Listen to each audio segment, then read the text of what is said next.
गया में पिंडदान करने से खुल जाते हैं पितरों के लिए स्वर्ग के द्वार। पितृदेव के रूप में विराजमान है साक्षात श्रीहरि विष्णु। जाने गया का महत्व। हिंदू पंचांग के अनुसार हर साल भाद्रपद मास की पूर्णिमा तिथि के समाप्त होने से लेकर आश्विन महीने की अमावस्या तिथि तक पितृपक्ष पड़ता है। पितृपक्ष को श्राद्ध पक्ष भी कहा जाता है। बता दें कि पितृपक्ष पूरे 16 दिनों के होते हैं। मान्यता है कि इस दौरान पितर पृथ्वी लोक में ही वास करते हैं। इस दौरान पितरों का श्राद्ध, पिंडदान आदि करने शुभ फलों की प्राप्ति होती है। माना जाता है कि जिन लोगों की मृत्यु हो जाती है उनकी आत्मा की शांति और मोक्ष की प्राप्ति के लिए बिहार के गया में पिंडदान किया जाता है। मान्यता है कि गया में पिंडदान करने पितरों को शक्ति मिलती है जिससे वो परलोक तक आसानी से पहुंच जाएंगे। इसी के कारण गया में पिंडदान करना सबसे अधिक महत्वपूर्ण माना जाता है। लेकिन क्या वास्तव में गया में पिंडदान करने से पितरों को मुक्ति मिल जाती है? आइए जानते हैं गरुड़ पुराण के अनुसार गया का महत्व के साथ क्या वास्तव में पितरों को तर्पण और पिंडदान करना सही है। गया में ब्रह्मा जी ने स्वयं बताया गया कि महत्ता गरुड़ पुराण में स्वयं ब्रह्मा जी ने कहा है कि जो व्यक्ति घर से पितरों का पिंडदान करने के लिए निकलता है इसका घर से निकला हर एक कदम पितरों को स्वर्गलोक की ओर बढ़ता है। वे कहते हैं, हे व्यास जी, सभी समुद्र, नदी, वापी, कुआं आदि जितने भी तीर्थ हैं, ये सब गया तीर्थ में खुद स्नान करने के लिए आते हैं। इसमें किसी भी प्रकार का संदेह नहीं किया जा सकता है। गया में श्राद्ध करने से ब्रह्महत्या, सुरापान, स्वर्ण की चोरी, गुरुपत्नी गमन आदि महापाप करने वालों को भी लाभ मिलता है और इन पापों से मुक्ति मिल जाती है। गया खोलता है पितरों के लिए स्वर्ग लोक का दरवाजा। गया यात्रा के लिए मात्र घर से चलने वाले के एक एक कदम पितरों के स्वर्गारोहण के लिए एक एक सीढ़ी बनते जाते हैं। खुलता है पितरों के लिए स्वर्गलोक का रास्ता।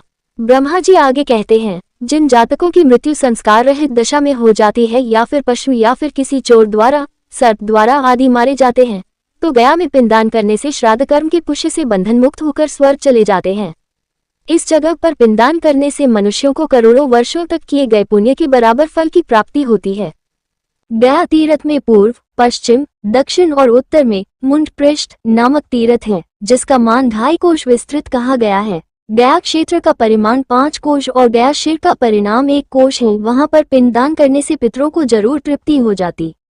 गया में पिंडदान करने से खुल जाते हैं पितरों के लिए स्वर्ग के द्वार। पितृदेव के रूप में विराजमान है साक्षात श्रीहरि विष्णु। जाने गया का महत्व। गरुड़ पुराण के अनुसार गया में श्राद्ध और पिंडदान करने से आप अपने पितरों के लिए स्वर्ग का रास्ता खोलते हैं। स्वयं ब्रह्मा जी से गया का महत्व बताया है। वास्तव में गया में पितरों का पिंडदान करने से होती है स्वर्ग की प्राप्ति। जाने किनका दर्शन करने से होती है पितृ ऋण से मुक्ति। हिंदू पंचांग के अनुसार हर साल भाद्रपद मास की पूर्णिमा तिथि के समाप्त होने से लेकर आश्विन महीने की अमावस्या तिथि तक पितृपक्ष पड़ता है। पितृपक्ष को श्राद्ध पक्ष भी कहा जाता है। बता दें कि पितृपक्ष पूरे 16 दिनों के होते हैं। मान्यता है कि इस दौरान पितर पृथ्वी लोक में ही वास करते हैं। इस दौरान पितरों का श्राद्ध, पिंडदान आदि करने शुभ फलों की प्राप्ति होती है। माना जाता है कि जिन लोगों की मृत्यु हो जाती है उनकी आत्मा की शांति और मोक्ष की प्राप्ति के लिए बिहार के गया में पिंडदान किया जाता है। मान्यता है कि गया में पिंडदान करने पितरों को शक्ति मिलती है जिससे वो परलोक तक आसानी से पहुंच जाएंगे। इसी के कारण गया में पिंडदान करना सबसे अधिक महत्वपूर्ण माना जाता है। लेकिन क्या वास्तव में गया में पिंडदान करने से पितरों को मुक्ति मिल जाती है? आइए जानते हैं गरुड़ पुराण के अनुसार गया का महत्व के साथ क्या वास्तव में पितरों को तर्पण और पिंडदान करना सही है। गया में ब्रह्मा जी ने स्वयं बताया गया कि महत्ता। गरुड़ पुराण में स्वयं ब्रह्मा जी ने कहा है कि जो व्यक्ति घर से पितरों का पिंडदान करने के लिए निकलता है इसका घर से निकला हर एक कदम पितरों को स्वर्गलोक की ओर बढ़ता है। वे कहते हैं, हे व्यास जी, सभी समुद्र, नदी, वापी, कुआं आदि जितने भी तीर्थ हैं, ये सब गया तीर्थ में खुद स्नान करने के लिए आते हैं। इसमें किसी भी प्रकार का संदेह नहीं किया जा सकता है। गया में श्राद्ध करने से ब्रह्महत्या, सुरापान, स्वर्ण की चोरी, गुरुपत्नी गमन आदि महापाप करने वालों को भी लाभ मिलता है और इन पापों से मुक्ति मिल जाती है। गया खोलता है पितरों के लिए स्वर्ग लोक का दरवाजा। गया यात्रा के लिए मात्र घर से चलने वाले के एक एक कदम पितरों के स्वर्गारोहण के लिए एक एक सीढ़ी बनते जाते हैं। खुलता है पितरों के लिए स्वर्गलोक का रास्ता। ब्रह्मा जी आगे कहते हैं, जिन जातकों की मृत्यु संस्कार रहित दशा में हो जाती है या फिर पशु या फिर किसी चोर द्वारा, सर्प द्वारा आदि मारे जाते हैं तो गया में पिंडदान करने से श्राद्ध कर्म के पुष्य से बंधन मुक्त होकर स्वर्ग चले जाते हैं। इस जगह पर पिंडदान करने से मनुष्यों को करोड़ों वर्षों तक किए गए पुण्य के बराबर फल की प्राप्ति होती है। गया तीर्थ में पूर्व, पश्चिम, दक्षिण और उत्तर में मुंड पृष्ठ नामक तीर्थ है, जिसका मान 2.5 कोश विस्तृत कहा गया है। गया क्षेत्र का परिमाण 5 कोश और गया शिर का परिणाम 1 कोश है। वहां पर पिंडदान करने से पितरों को जरूर तृप्ति हो जाती है। पितृपक्ष के दौरान गाय को खिला दे रोटी के साथ ये चीज, पितृदोष से मिलेगी मुक्ति, पैसों की नहीं होगी कमी। गया में पिंडदान करने से पितृमुक्त हो जाता है व्यक्ति। ब्रह्मा जी आगे कहते हैं कि विष्णु पर्वत से लेकर उत्तर मानसतक का भाग गया का सिर है, उसी को फाल्गु तीर्थ भी कहा जाता है। यहाँ पर पिंडदान करने से पितरों को परमगति की प्राप्ति होती है।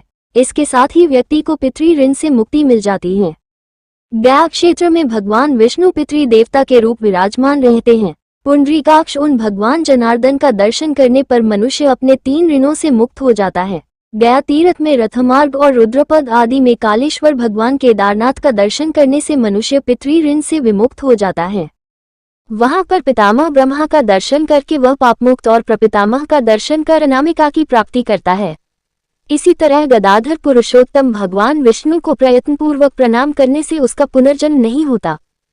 हे ब्रह्मर्षि, गया तीर्थ में मौन धारण करके जो व्यक्ति या महात्मा कंकाक का दर्शन करता है, वो पितृ ऋण से विमुक्त हो जाता है और ब्रह्मा की पूजा करके ब्रह्मलोक को प्राप्त करता है। हर देवी देवता के दर्शन करने से मिलेगा विशेष फल। ब्रह्मा जी आगे कहते हैं कि जो मनुष्य प्रातः काल उठ करके गायत्री देवी का दर्शन कर विधि विधान से प्रातःकालीन संध्या संपन्न करता है, उसे सभी वेदों का फल प्राप्त हो जाता। जो व्यक्ति मध्याह्न काल में सावित्री देवी का दर्शन करता है, वह यज्ञ करने का फल प्राप्त करता है। इसके साथ ही पर्वत पर विराजमान शिव जी के दर्शन करने से पितृ ऋण से मुक्ति मिल जाती है। इसके साथ ही धर्मारण्य और पवित्र वन के स्वामी रामस्वरूप देवता के दर्शन करने से हर तरह के कर्जों से मुक्ति मिल जाती है। इसके साथ ही गौ के दर्शन करने से पितरों को ब्रह्मलोक की प्राप्ति हो जाती है। इसके अलावा स्वर्ग द्वारकेश्वर के दर्शन करने से मनुष्य भवबंधन से मुक्त हो जाता है। पिंडदान करने से 21 पीढ़ियों का हो जाता है उद्धार। यहाँ पर स्थित कोट तीर्थ में जाने से मनुष्य को पुंडरीक विष्णुलोक प्राप्त होता है। उस क्षेत्र में त्रिलोक विश्रुत वैतरणी नामक नदी है, वो उस गया क्षेत्र में पितरों का उद्धार करने के लिए अवतरित हुई है। जो श्रद्धालु वहां पर पिंडदान और गौदान करता है, तो इसमें कोई शक नहीं है कि वो अपने 21 पीढ़ियों का उद्धार कर रहा है।